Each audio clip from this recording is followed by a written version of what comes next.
So think about the early electronic instruments we were looking at. The theremin, developed in 1928, the Hammond organ in 1935, the Nova chord, 1939. Each of these instruments used whatever principles of physics that they could in order to get a speaker to vibrate fast enough in ways that we could hear it and in ways that would be artistically interesting to us.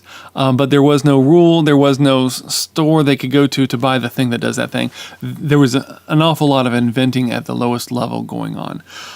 Since the miniaturization and the post-war boom and the boom of hobbyists and entrepreneurs after the Second World War, there were more ready-made components that more and more people could use in their explorations.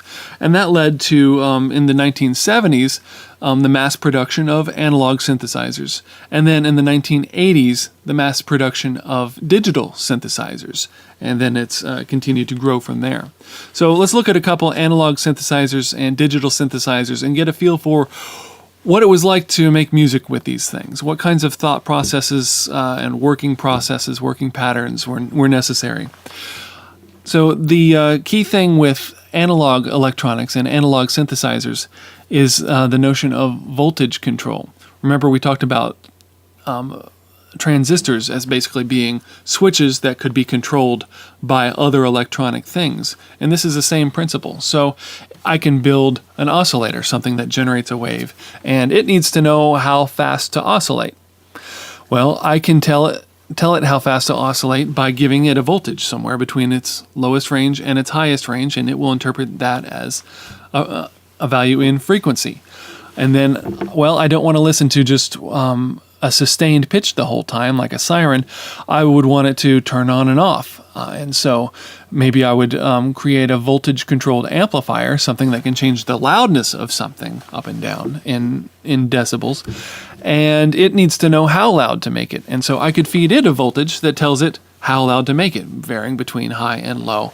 And so in this case, we're passing voltage from module to module, each one doing a little unified task performed on the sound. And the voltage is the answer to the question, how much? For an oscillator, how much pitch? What pitch? For an amplifier, how much volume? For a filter, maybe how much of the treble frequencies should we let in, or how much of the bass frequencies should we let in? And so now they're all kind of speaking the same language using these more standardized components. And so it made developments in analog synthesizers a lot more prolific. Now, this is where the author spends a little bit more time explaining what he means when he calls something a synthesizer versus just some other electronic instrument. Like, for an example, the theremin is an example of an electronic instrument, whereas the Moog synthesizer we're about to see is an example of what the author is comfortable calling a synthesizer. And really it comes down to the range of timbral variety and the user's ability to control those things. So watch this next video. This is Bob Moog showing the small version, the mini Moog, of his analog synthesizer that shook the world. And listen how he's describing each particular component. There's the decisions for pitch, the decisions for loudness, and maybe how it changes over time. It gets loud and then it fades out over time. For oscillators and all filters that are shaping the timbre of the sound, and they're all connected and getting their answers to the question how much through voltage.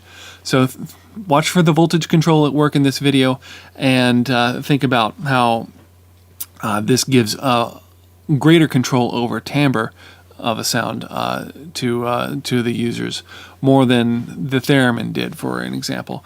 And so that's what makes this a synthesizer as opposed to just a single electronic instrument.